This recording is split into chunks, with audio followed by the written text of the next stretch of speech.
Kia ora, good evening. We begin tonight with breaking news and reports of... Well, that was an experience. Liz and I had just returned from dinner when the quake hit. I was engrossed in my presentation and didn't actually feel too much, but Liz thought someone was actually moving her chair. I just laughed and responded with, "Maybe you might have had a few too many glasses of wine tonight, dear." When we arrived for breakfast the following morning, we were greeted with, "Did you feel the earthquake last night?" So I copped a fair bit of stick for the rest of the day.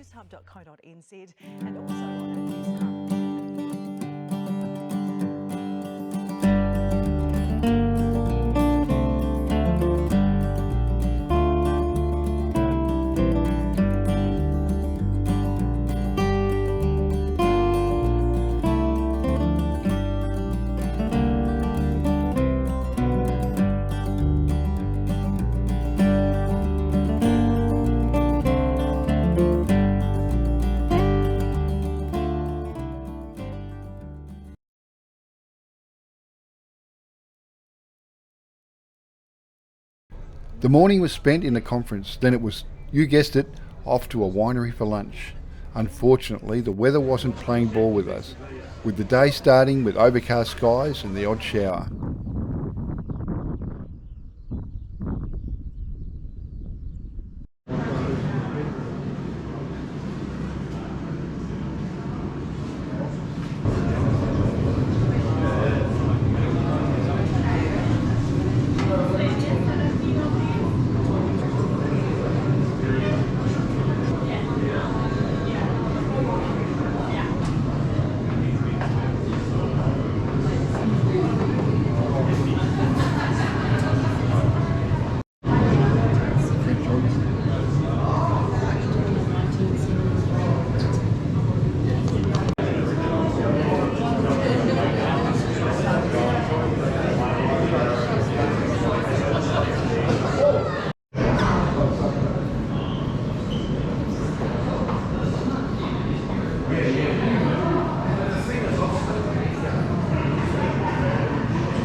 We arrived at Brancott Estate for lunch. Diana and Lizzie from the Marlborough Falcon Trust came to talk to us about their program, which includes recovering injured birds and their breeding program. It was quite enlightening to learn about these amazing birds. Oh my goodness, I wasn't expecting so many faces. Can you all hear us all right, Lizzie and I? And I'll introduce us. Can you hear me at the back? Great. I'll just come a bit forward. If that's okay. What's he eating now? So she's eating gooseneck, actually. Oh, yeah. okay. So we're very, very lucky. We spend a lot of time chopping meat, as you can imagine, but we are really lucky having hunters that bring us the meat. So we have goose and duck and all anything with feathers on arrives at the aviary. And the birds absolutely love it. And it gets them in really good condition for breeding as well. And so, as you can see, she's really enjoying this. There are a lot of people ring up and say we've got an injured harrier, and majority of the time, 99% of the time, injured falcon, 99% of the time it is in fact a harrier. So often it's the harrier that you would find on the side of the road eating the carrion. The falcons, they like to catch things fresh. They say caught on the wing, so they're incredible huntresses, and much more so than the harrier. So that's a big difference. You wouldn't find them on the side of the road.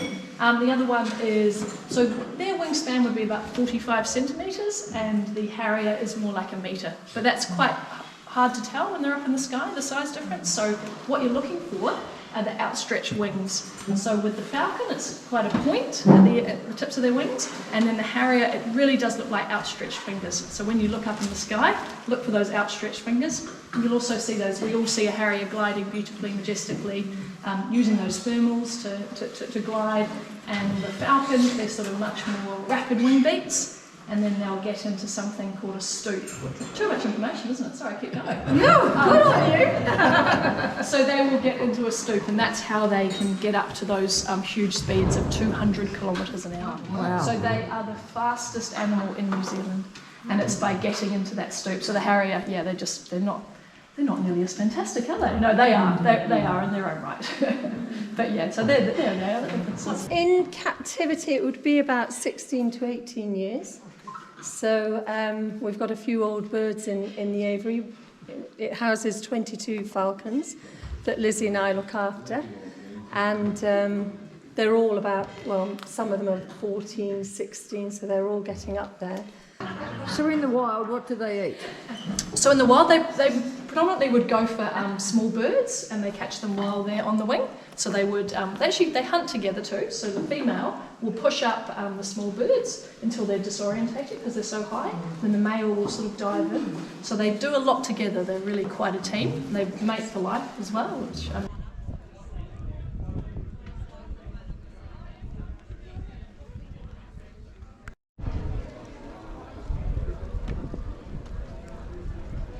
Then it was back on the bus and back to the motel.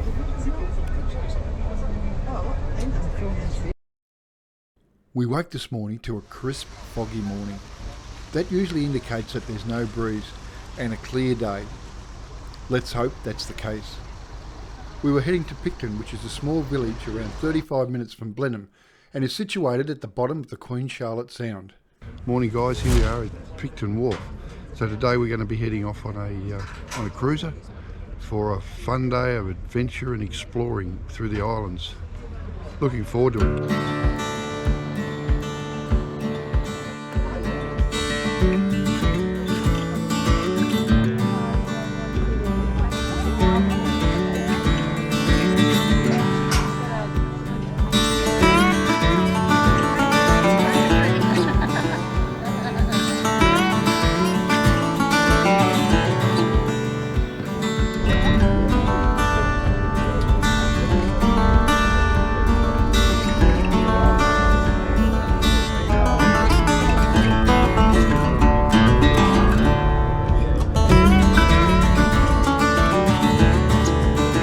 Point where the inter-island ferries arrive and depart.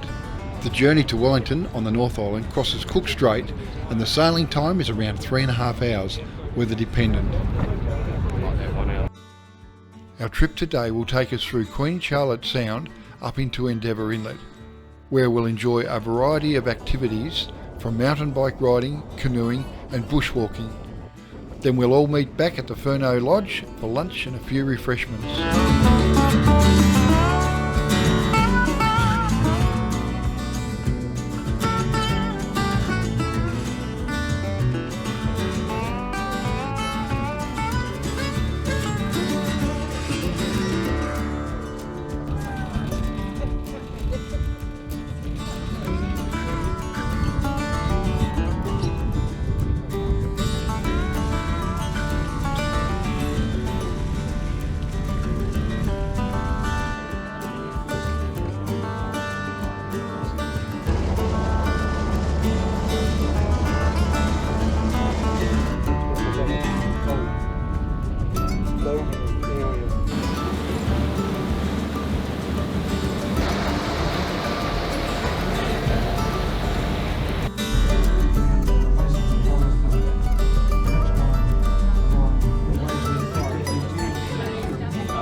Look at that. What an awesome spot. They said it's a beautiful part of the world. It really is. And we've had some pretty ordinary weather. It's come right just bloody perfect for us.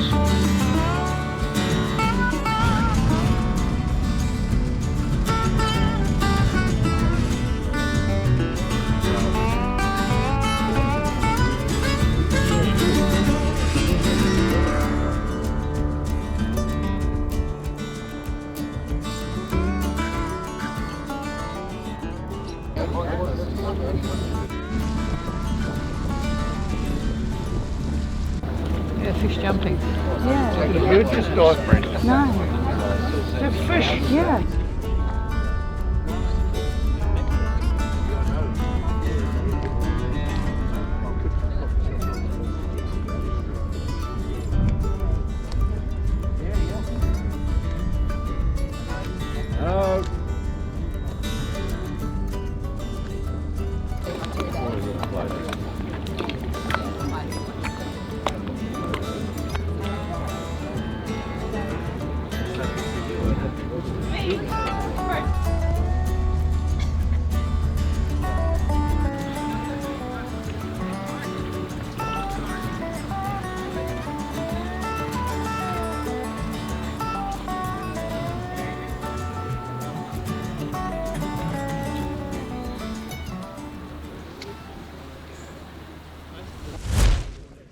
These birds are called wickers.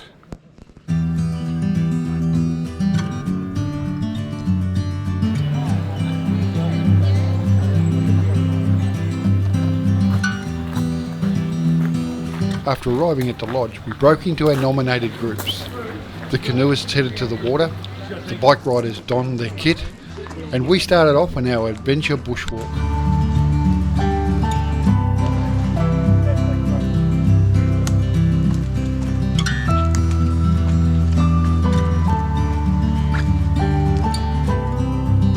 Only a short stroll from the lodge, we were in the thick of what could be described as rainforest. Large trees provided shaded canopy, whilst the forest floor was littered with damp undergrowth. Old forest logs lay slowly decaying, providing nutrients for the next generation. This walk is just part of a network of walking tracks that can be explored in the area. For us, the track ends just before an old antimonial mine.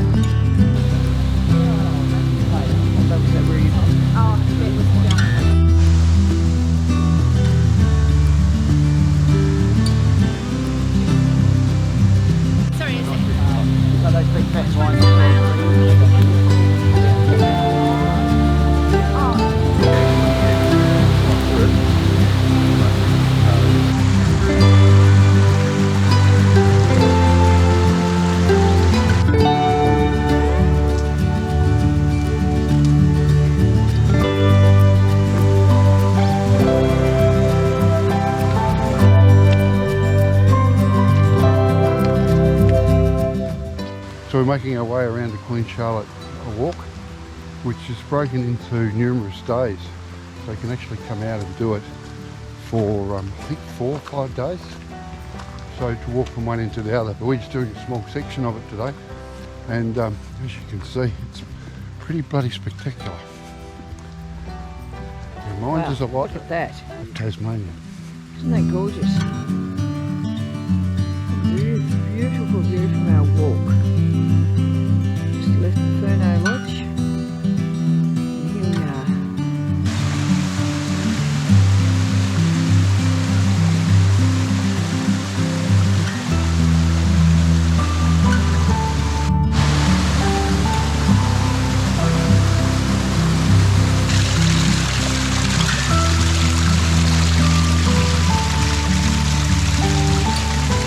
What I'll do is I'll do a whitey, and then I'll be able to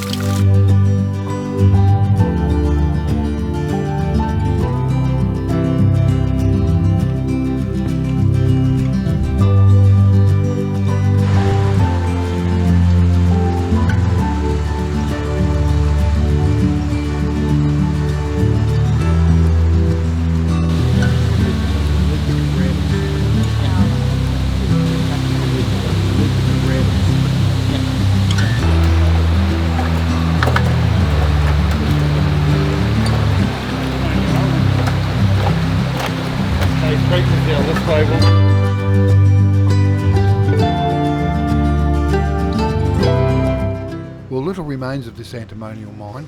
The Department of Conservation Interpretation has erected signs on the track to direct visitors towards the ore treatment site and mining remains.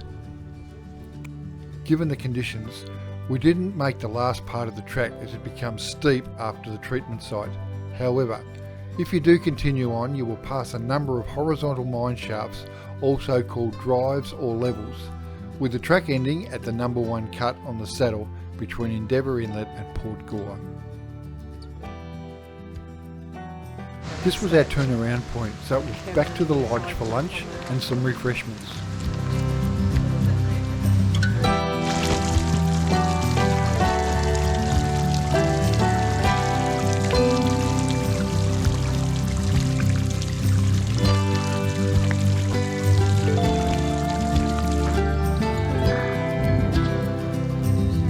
We had some time to have a look around the estate when we got back.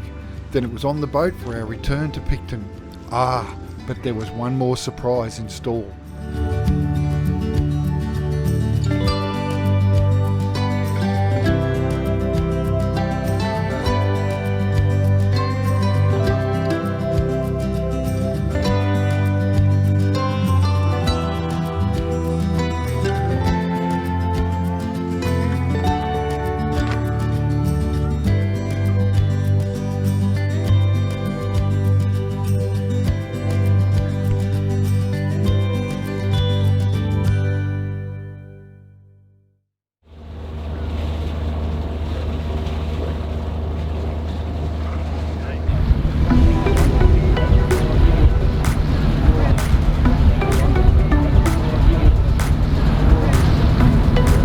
our way back we detoured to learn about another of New Zealand's culinary delights, the humble green-shell mussel.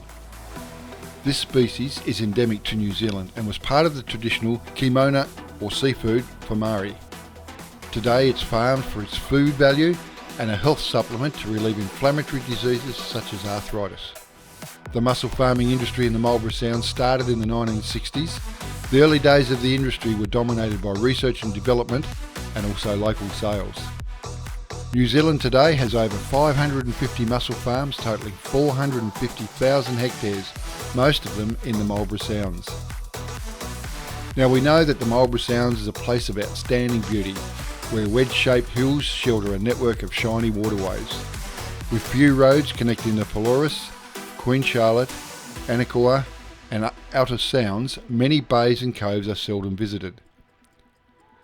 This is the environment where several hundred mussel farmers cultivate New Zealand's green shell mussels, inconspicuous beneath barrels like floats. The deep, clean and cool waters of Marlborough Sounds provide an ideal environment for raising mussels from spat through to harvest, with sound cultivating methods ensuring they grow quickly and are sand and grit free. Shellfish health and seawater purity are rigorously monitored, and the various companies and farmers have adopted an environmental code of practice which ensures the safety of the area's unspoilt beauty. Depending on the site and the number of mussels growing per metre of rope, the cycle from seed to harvest takes 12 to 18 months for a 90 to 120 millimetre mussel. The mussels get bigger, they get heavier of course, and the idea is to keep the growing or the surface lines on the surface.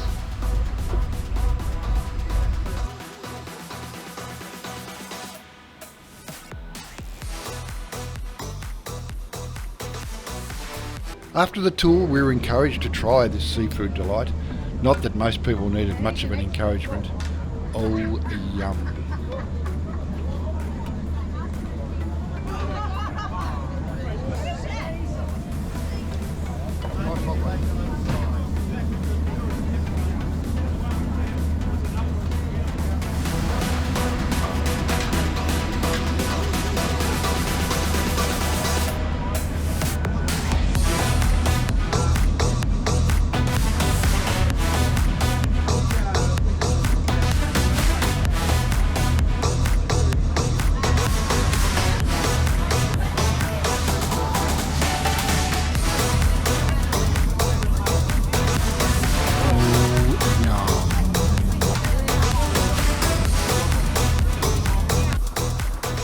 We've been out for a glorious day on the water.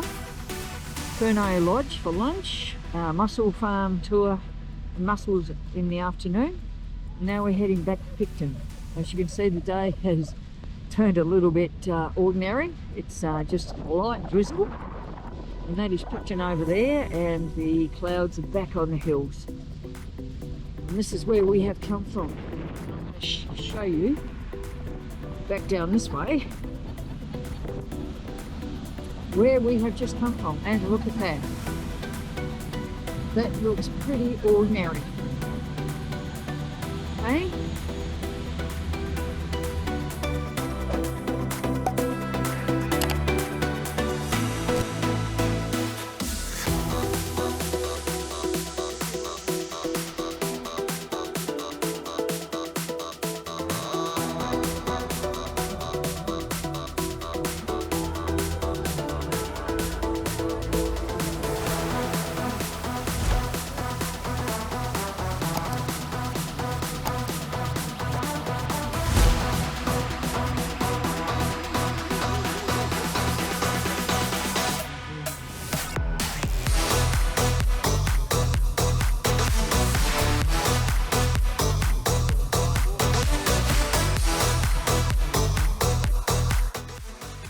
Well, the conference concluded with fancy dress and a gala dinner, which was held in the most amazing place, but more about this later.